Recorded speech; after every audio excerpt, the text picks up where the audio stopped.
வணக்கம். சிவன் மாந்திரிகம். இந்த மாந்திரிகத்தில் பைத்தியம் பிடிக்க வைத்து அழிக்கும், பேதனம் செய்யும் ரகசியம்.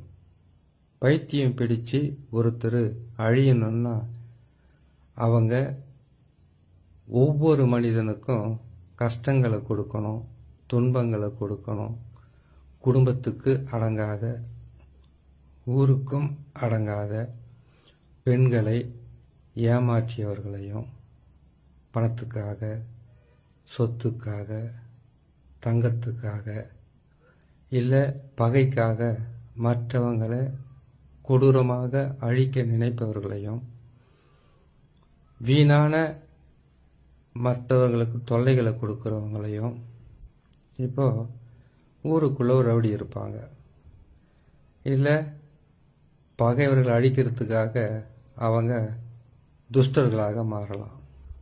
அதனால் அவங்க ஒருத்தர் அழிக்கிறதுக்காக ஒரு குடும்பமே கஷ்டப்படுதுன்னா அவங்களுக்கு இதை செய்யலாம். பெண்களை மானபங்கம் செய்கிறவங்களுக்கு இதை செய்யலாம். இல்லை நல்ல பிள்ளைகளையும் மனைவியும் இருக்கிறவங்கள குடும்பப்படுத்துறது, கஷ்டப்படுத்துறது, துன்பப்படுத்துறது, அவங்களுக்கு தினமும் சித்திரவதை செய்கிறவங்களவே இந்த மாதிரி பேதனம் செய்யலாம்.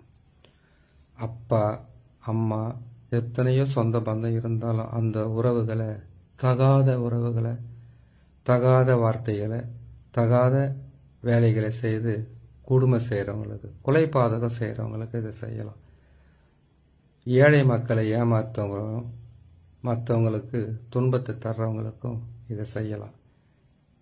உண்மையாக பார்க்க போனால் பைத்தியம் பிடிக்க வைக்கிறதுன்றது சர்வ சாதாரண ஒரு மாந்திரிகம் கிடையாது. இதை செய்யறதுக்கு எத்தனை வகையான பொருட்களை சேகரிக்கணும் தெரியுங்களா? முதல்ல அந்த பைத்தியம் பிடிக்கணுன்னாக்கா நார்மலான மனுஷன், சாதாரணமான மனுஷன் ஏதோ கோபத்தில் ஒரு சண்டை போடுறாங்க, திட்டுறாங்க, ஒரு அடி அடிக்கிறாங்க, ஏதோ ஒரு பிரச்சனையால் போகிறாங்க.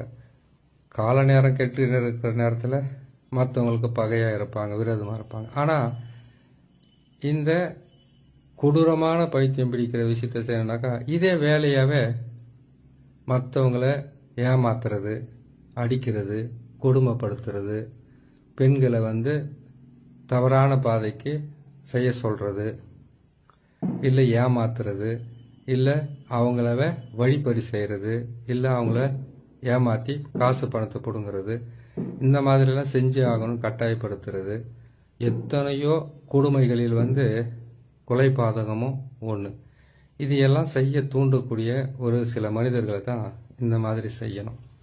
இல்லை ஒரு குடும்பமே அழிஞ்சாலும் பரவாயில்ல, ஒரு குடும்பம் சர்வநாசமானாலும் பரவாயில்ல, தான் மட்டும் நல்லா இருக்கணுன்ற கெட்ட எண்ணம் உள்ளவங்கள இந்த பைத்தியம் செய்து பைத்தியம் பிடிக்க வைத்து சாகடிக்கலாம். ஆனால் இது சாதாரணமாக மரணமாக இருக்காது.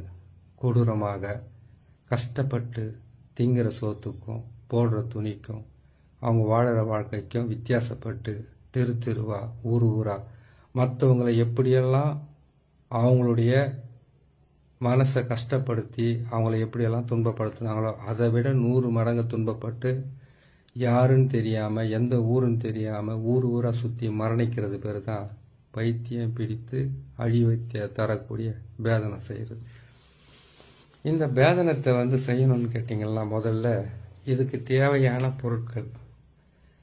இந்த தேவையான பொருட்களை பொறுத்த வரைக்கும் அந்த யாருக்கு நீங்கள் இந்த மாந்திரிகத்தை பயன்படுத்தணுமோ அவங்களுடைய புகைப்படம், அதான் ஃபோட்டோ, அது இருக்கணும். அவங்களுடைய பேர் கட்டாயமாக இருக்கணும். அவங்களுடைய அம்மா பேர், அவங்களுடைய குலதெய்வம் பேர். முன்ன பின்ன தெரியாதுங்க, அவன் யாருன்னு தெரியாது, அந்த அம்மா யாருன்னு தெரியாது. ஆனால் இந்த மாதிரி சித்திரவதை செய்கிறாங்க, இந்த மாதிரி கொடுமை பண்ணுறாங்கன்னு கேட்டிங்கன்னாக்கா எந்த பொருளுமே இல்லாத ஒருத்தருக்கு பைத்தியம் பிடிக்க வைக்க முடியாது. எல்லாம் மாந்திரிகரை சொல்கிறது தான். காலடி மண், தலைமுடி, வேர்வை தண்ணிப்பட்ட அந்த துணி. எதுக்காக இது கேட்பாங்கன்னு கேட்டிங்கன்னாக்கா காலடி மண், அவங்க காலடி மண் இன்னொருத்தரோட காலடி மண் ஆகாது. அந்த காலடி மண் பட்டால் அவங்களுடைய அஸ்திவாரத்தையே ஆட்டி படைக்கலாம். அடுத்தது முடி.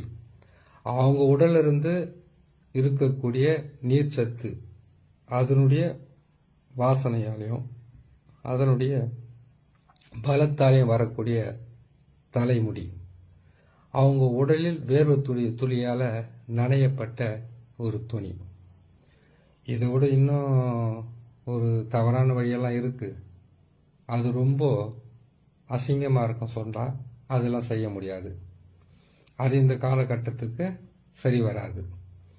அதனால் இந்த பொருட்களில் ஏதாவது ஒன்றாவது இருக்கணும். சரி, அவங்க இந்த மாதிரி கெட்டது செய்கிறவன் இதெல்லாம் எங்ககிட்ட கொடுக்க முடியுமா அப்படின்ற ஒரு கேள்வி வரும், கட்டாயமாக வரும். அப்படி இருக்குதுன்னு கேட்டிங்கன்னாக்கா அதுக்கு நீங்கள் செய்ய வேண்டியது அவங்களுடைய புகைப்படம், ஃபோட்டோ, அடுத்தது அவங்களுடைய பேர், அவங்க அம்மா பேர், குலதெய்வம் பேர். ஒருத்தர் அழிக்கணும், பைத்தியம் பிடிக்க வைக்கணும், அவங்க சர்வநாசம் ஆகணுன்னாக்கா இது வேணும். இல்லைன்னா அவங்களுடைய புகைப்படம், பேர், இது இருந்தாக்கா இந்த பைத்தியம் பிடிக்க வைத்து அழிக்கிற பேதனத்தை செய்திடலாம். அதுக்கு சரியான காரணம் இருக்கணும்.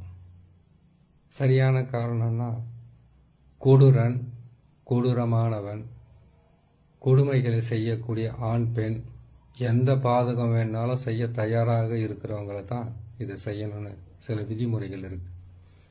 இதுக்கு எடுக்க வேண்டிய பொருள்னு பார்த்தீங்கன்னாக்கா எந்த பொருளாக இருந்தாலும் கெட்டது செய்யணும்னா ஒன்று அமாவாசைக்கு மறுநாள் பாட்டிமான்னு சொல்லுவாங்க, இல்லை அமாவாசைக்கு முன்னாள், பௌர்ணமிக்கு முன்னாள் அல்ல பின்னால், இல்லை செவ்வாய்க்கிழமை, சனிக்கிழமை, ஞாயிற்றுக்கிழமை கூட செய்யலாம். அந்த ஞாயிற்றுக்கிழமையில் அமாவாசை முடிஞ்ச மறுநாள் பாட்டியமாக வருது இல்லையா, அரைமட்டம்னு சொல்லுவாங்க இல்லையா, அந்த நாளாக இருக்கணும். மற்ற நாளில் முடியாது. சரி, இது எப்படி செய்யணும்னு கேட்டிங்கன்னாக்கா இதை செய்கிறதுக்கு முதல்ல தேவை அரளிச்செடி. அரளிச்செடி, திகைப்பூண்டு, சிறிய நங்கை, பெரிய நங்கை, பேய் பீர்க்கன், பேய் அவரை, பேய் தும்பை, இது எல்லாமே தேவைப்படும். ஆனால் ஒரே ஒரு பொருளை வச்சு இது செய்திடலாம். இதை செய்கிறதுக்கு அரளி செடி இல்லை அரளி, அரளினுடைய முழு செடியையும் வேரோடு சேர்ந்து பிடுங்கணும். அது எடுக்கிற நாள் செவ்வாய்க்கிழமையாக இருக்கணும். இதையெல்லாம் மாந்திரிகம் செய்கிறவங்க ஒவ்வொருத்தரும் எடுத்து பதப்படுத்தி வச்சுக்குவாங்க, இல்லை எடுத்து அரைச்சி வச்சுப்பாங்க, இல்லை பொடியாக்கி வச்சுக்கிட்டு இருப்பாங்க. மாந்திரிகன்றது இன்னைக்கு நினைச்சு நாளைக்கு செய்து மறுநாள் வெற்றி பெறக்கூடியது கிடையாது. மாந்திரிகத்தில் பல வகை இருக்கு. எத்தனை மாந்திரிகம் இருக்கு. மலையாள மாந்திரிகம், கேரளா மாந்திரிகம், சோட்டானிக்கரையம்மன் மாந்திரிகம், காளி மாந்திரிகம், துர்கை மாந்திரிகம், அதே போல் கேட்டிங்கன்னாக்கா ருத்ர மாந்திரிகம், சிவன் மாந்திரிகம், இப்படியெல்லாம் பல வகையில் மாந்திரிகம் இருக்குது. ஆனால் அந்த மாந்திரிகம் எல்லாமே கெட்டது தான் செய்ய பயன்படுத்தி இருக்காங்களே தவிர நல்லது செய்ய கிடையாது. நல்லதுன்னா என்ன இருக்குது? வசியம், ஆண் பெண் வசியம், குடும்ப வசியம், ஜனவசியம், தனவசியம், தொழில் வசியம், ஜனவசியம், வியாபார வசியம், ராஜவசியம், இதுதான் வசியம். மோகனம், மோகனம்னா என்ன? ஒரு பெண்ணை இன்னொரு ஆணை மோகிக்க வைப்பது, ஒரு ஆணை ஒரு பெண் மோகிக்க வைப்பது. இந்த மோகனத்தில் கூட சில வித்தியாசம் இருக்குது. என்னன்னு கேட்டிங்கன்னாக்கா முன்ன பின்ன தெரியாத பேச்சுவார்த்தை கூட இல்லாமல் இருக்கிறவங்கள கூட பேச வைக்கிறது மோகனம். அதே போல் ஆகர்ஷணம், ஆத்மாக்களை வசியப்படுத்தி இந்த ஆகர்ஷணத்து மூலிமா தெய்வ சக்திகளை பெறுவதும், தெய்வ சக்திகளை நமக்குள்ள நாம் அதை நம்ம உடலிலும் சரி பேசுகிற வார்த்தையிலையும் அதை பயன்படுத்தி செய்கிறது, ஆத்மாக்களை வசியம் செய்கிறது. இது மட்டும்தான் செய்ய முடியும். மீதி இருக்கிற 5மே கெட்டது தான். இதை கூட கேட்டிங்கன்னாக்கா 100ல் 10 பேர் இல்லை 20 பேர் தான் தெய்வ சக்தி வேணும், பல வகையான சக்தி வேணும்னு கேட்பாங்க. இச்ச சக்தி, கிரிய சக்தி, ஞான சக்தி எல்லாம் வருது இல்லையா, அந்த மாதிரி சக்திகளுக்கு உண்டான வழிகளை சிலர் தான் கேட்பாங்க. இது வேகமான உலகம், இந்த உலகத்தில் சரியான பாதையில் போகிறவங்க ஏற்கனவே வசதி வாய்ப்புகளோடு இருக்கிறவங்க இருப்பாங்க. கஷ்டப்படுறவங்களாம் வந்து ரொம்ப கஷ்டப்பட்டுக்கிட்டு தான் இருப்பாங்க. சரி, பைத்தியம் பிடிக்க வைத்து அழிக்கிற வேதனத்தை பற்றி பார்க்கலாம். இப்போது ஒரு அரைலை செடியை எடுத்து அந்த ஆணிவேர் அறுபடாமல் பிடுங்கி அதை மொத்தமே ஒரு உரலில் போட்டு, அதை கல்வன்னு சொல்லுவாங்களே, அதில் போட்டு சுத்தமாக அரைக்கணும். இதை அரைக்கும்போது பைத்தியம் பிடிச்சு அழிக்கக்கூடியவங்களுக்கு செய்ய வேண்டியது திகழ்பூண்டு. திகழ்பூண்டு உங்கள் கைப்படாமல் சேர்த்துக்கணும். திகழ்பூண்டோடு சேர்ந்து இதுக்கு சிறிய நங்கை, பெரிய நங்கை, பேய் விரட்டி, அடுத்தது பேய் தும்பை, இதை மட்டும் எடுத்த போதும். பேய் அவரை, பேய் பீர்க்கன், இதனுடைய சாறு விட்டு தான் அரைக்கணும் என்ற விதி இருக்குது. அவ்வளோ பெரிய இதெல்லாம் செய்ய வேண்டியதில்லை. இதை அரைச்சிக்கிட்டு இதுக்கு எருக்கனுடைய பால், எருக்கன், வெள்ளை எருக்கனாக இருக்கட்டும், அந்த ஊதா கலர் இருக்கிற எருக்கனா, அதனுடைய பாலை விட்டு அரைச்சி உருவ பொம்மையை செய்யணும். உருவ பொம்மையை செய்து, இந்த உருவ பொம்மையை செய்து தெற்கு முகமாக தலைப்பகுதியை செய்து வச்சுட்டு, உடல் பகுதியை, அதாவது பிணத்தை வந்து பிரிக்கும் போது எப்படியெல்லாம் வைப்பாங்க, தெற்கு பக்கமாக தலைப்பகுதியை வைப்பாங்க, வடக்கு முகமாக பார்க்குற மாதிரி வைப்பாங்க. அந்த மாதிரி இதை நீங்கள் பயன்படுத்தணும். சரிங்களா? இதை பயன்படுத்திட்டு அந்த உருவ பொம்மையை செய்துட்டு, இதுக்கு வந்து எருக்கம்பூவு, அடுத்தது அரளிப்பூவு, அதுக்கு அடுத்தது வந்து கேட்டிங்கன்னாக்கா தும்பைப்பூ. இந்த பூவால் அலங்கரிக்கணும்.